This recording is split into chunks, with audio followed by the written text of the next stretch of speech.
Hello everyone, कैसे हैं? आशा करते अच्छे होंगे, मस्त होंगे, स्वस्थ होंगे। आज आप देखेंगे क्लास 9 चैप्टर नंबर 3 लघु उत्तरीय प्रश्न, फ्रांस की क्रांति की लघु उत्तरीय प्रश्न। बहुत सी कमेंट आ रहा था कि सर क्वेश्चन को कैसे सोल्यूशन किया जाएगा। तो चलो ठीक है, तो क्वेश्चन 1 बाय 1 क्वेश्चन को इससे पहले आपको अति लघु उत्तरीय क्वेश्चन बनाए हुए थे। अब ये लघु क्वेश्चन को लघु उत्तरीय प्रश्न अति लघु बन चुका है, बना दिए है 9 के। अगर कोई भी क्वेश्चन प्रॉब्लम हो तो वहाँ जाकर मिल सकते हैं, देख सकते हैं। आपका अपना चैनल KVS कोचिंग सेंटर पे जो ऑल सब्जेक्ट क्लास 6 to 12 का एवरी वन क्वेश्चन, प्रत्येक क्वेश्चन को सोल्यूशन किया गया है। आप देख सकते हैं, और जो प्रॉब्लम हो तो आप वहाँ से कमेंट करके देख सकते हैं। तो जैसे कि आप देख रहे होंगे, यहाँ पर फर्स्ट में लिखा हुआ फर्स्ट क्वेश्चन है। यहाँ देख रहे हैं लघु उत्तरीय प्रश्न। क्या लिखा है? क्वेश्चन नंबर 1, फ्रांस की क्रांति के समय समाज कितने वर्ग में बटा था? तीसरे वर्ग की स्थिति का संक्षेप में परिचय दें। समझ में आ गया? फ्रांस की क्रांति मतलब फ्रांस की क्रांति 1789 में हुआ था। इसके फ्रांस की क्रांति के समय कितने वर्ग में बांटा था? तीसरे वर्ग की स्थिति को संक्षेप में वर्णन करता। आंसर लिखेंगे आप। समाज 3 वर्गों में बांटा था। फ्रांस की क्रांति के समय इसके वर्ग कितने वर्ग में बांटा था? 3 वर्गों में बांटा था। पहला पादरी वर्ग, दूसरा कुलीन वर्ग, तीसरा सर्वसाधारण वर्ग। पादरी, कुलीन और सर्वसाधारण वर्ग। तो सर्वसाधारण वर्ग मतलब सर्वसाधारण वर्ग मतलब वह सभी वर्ग के लोग इसमें रहते थे। साधारण वर्ग लिखेंगे। सर्वसाधारण वर्ग की स्थिति बहुत खराब थी। बहुत, जब ये यहाँ लिखा सर्वसाधारण वर्ग, साधारण मतलब नॉर्मल, ना हाई, बहुत अमीर पैसे वाले नहीं, बहुत नॉर्मल। तो बहुत खराब स्थिति थी। जनसंख्या का 90% हिस्सा किसानों था। मतलब सर्वसाधारण वर्ग में 90% जनसंख्या क्या था? किसान थे। क्या थे? किसान थे। किसान का था, लेकिन ज़मीन का 40% ही भाग थे। मतलब जनसंख्या 90% किसान का, और ज़मीन का जितना होना चाहिए उसका मात्र 40% ही इसके पास था, भाग ही था। करों का सारा बहुत साधारण जनता पर ही था। मतलब सारा कर मतलब टैक्स किस पे था? गरीब लोग पे ही थे, साधारण लोग पे ही थे।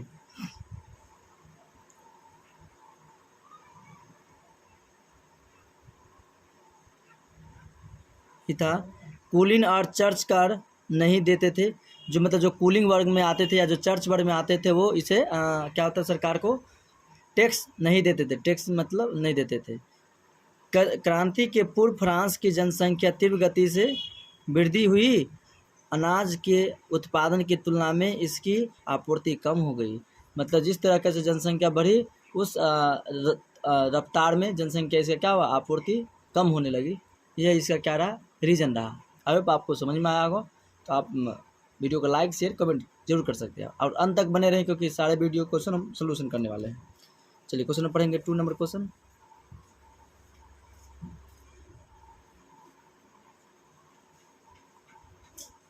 पढ़ेंगे 2। फ्रांस की क्रांति में रूसो का क्या योगदान था? आप समझेंगे रूसो कौन थे, रूसो फ्रांस की क्रांति में क्या अहम भूमिका दिए हुए थे, उसके बारे में आज समझेंगे। क्वेश्चन है, फ्रांस की क्रांति में रूसो का क्या योगदान था? आंसर, रूस और फ्रांस का सबसे बड़ा दार्शनिक था। रूसो क्या था? रूस और फ्रांस का सबसे बड़ा दार्शनिक था। दार्शनिक का मतलब हुआ दर्शन, मतलब बहुत बड़ा दार्शनिक हुआ। लिटरेचर लिखने वाले, बुक लिखने वाला दार्शनिक था। वह लोकतंत्रात्मक शासन व्यवस्था का समर्थक था। वो लोकतंत्र मतलब जो लोकतंत्र था उसका समर्थक था। कौन? रूसो लोकतांत्रिक शासन व्यवस्था का समर्थक था। अपनी पुस्तक दी सोशल कॉन्ट्रैक्ट, ये पूछता है द सोशल कॉन्ट्रैक्ट का लेखक कौन है? रूसो। दी सोशल कॉन्ट्रैक्ट का लेखक कौन है? रूसो है। तो अपनी पुस्तक दी सोशल कॉन्ट्रैक्ट में उसने जनमत को ही सर्वशक्तिशाली, जनमत मतलब वोट, चुनाव करने के बाद जिसको जनता ने आशीर्वाद देंगे वो अपना सरकार बनाएंगे। उस जनमत पर क्या थे? बहुत सर्वशक्ति मानते थे जनमत को। राज तो जनता की ही आकांक्षाओं की पूर्ति के लिए ही बनी थी। वह वर्तमान स्थिति में असंतुष्ट है। कौन असंतुष्ट है? राज जो बना था वो जनता के लिए और के विकास के लिए बना था, लेकिन अभी वो क्या है? असंतुष्ट बता रहे हैं। यहाँ लिखा हुआ है, उसका कहना था कि मनुष्य स्वतंत्र पैदा हुआ है, पर वह हर जगह जंजीरों से जकड़ा है। ये लाइन बहुत भयानक लाइन है, याद कीजिएगा। किसका कहना है कि मनुष्य स्वतंत्र पैदा होता है लेकिन वह हर जगह जंजीरों से बंधा हुआ है? किसका? रूसो का। रूसो कौन थे? तो रूसो रूस और फ्रांस का दार्शनिक थे। दार्शनिक मतलब एक बहुत महान राइटर। रूसो जंजीरों से जोड़ने का जंजीरों से जकड़ा है। रूसो ने जंजीरों को जोड़ने का कहा। रूसो के क्रांतिकारी विचारों ने फ्रांस में क्रांति की विस्फोट के लिए पृष्ठभूमि तैयार कर दी। क्या कर दी? पृष्ठभूमि तैयार कर दी एक। अब चलिए नेक्स्ट क्वेश्चन मिलते हैं।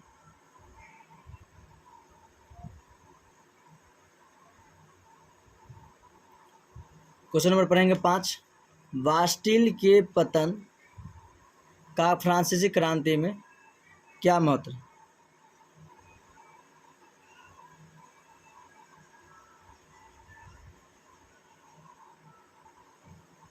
पढ़ेंगे, यहाँ लिखा बास्टिल के पतन का फ्रांसीसी क्रांति में क्या महत्व था?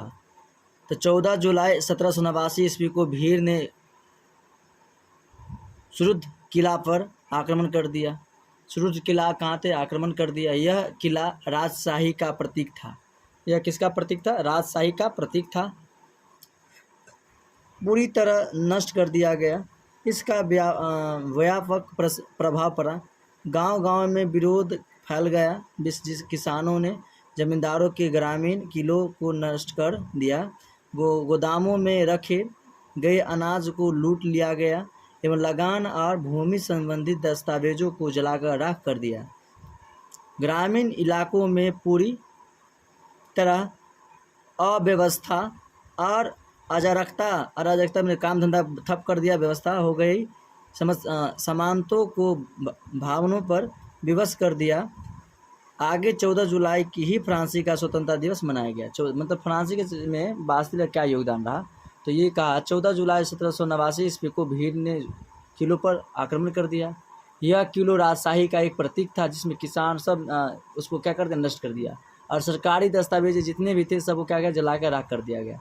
यही इसी कारण 14 जुलाई को फ्रांसीसी क्रांति मनाया जाता है। मतलब स्वतंत्रता दी गई। स्वतंत्रता दिवस इस दिन ही मनाए जाते हैं। ओके, आई होप समझ में आया होगा। चलिए नेक्स्ट क्वेश्चन देखेंगे आप। और रॉबिन्सपियर के विषय में आप क्या जानते हैं? रॉबिन्सपियर के विषय में आप क्या जानते हैं? रॉबिन्सपियर जैकोबिन दल का नेता था। रॉबिन्सपियर थे वो किसका? एक दल था। जैसे ना भारतीय राष्ट्रीय कांग्रेस, जनता पार्टी, जेडीयू, बीजेपी सब है ना, उस तरह का ही क्या एक रॉबिन्सपियर जैकोबिन दल का नेता था। 1792 में रोबेस्पियर ने खदानों की कमी में एवं महंगाई को मुद्दा बनाकर जगह जगह विद्रोह करवा दिए। कौन? रॉबिन्सपियर ने उन्होंने महंगाई का मुद्दा बनाकर जगह जगह पर क्या कर दिया? विद्रोह करवा दिए। विद्रोह करवाएं। पेरिस की नगर पालिकाओं को भंग कर एक क्रांतिकारी कम्यून ने शासन अपने हाथों में ले लिया। मतलब उसे भंग करके ये क्या कर दिया? एक अपना शासन ले लिया। 10 अगस्त 1972 को ट्यूलेरिया के राजमहल पर पेरिस वालों ने आक्रमण किया। राजा बंधक बना लिया गया। राजा को क्या बना लिया गया? बंधक। मतलब पहले होता था जब लड़ाई होगा, युद्ध होगा, तो जब जिससे युद्ध होता था और जो हार जाता तो उसे बंधक बना के अपने काल कोठरी में बंद कर देते थे और लास्ट में मार देते थे। वही बंधक बना लिया गया। नेशनल असेंबली पर दबाव डालकर राजा और उसके परिवार को गिरफ्तार करने का प्रस्ताव पारित करवाया गया। आई होप आप समझ गए होंगे। चलिए नेक्स्ट क्वेश्चन।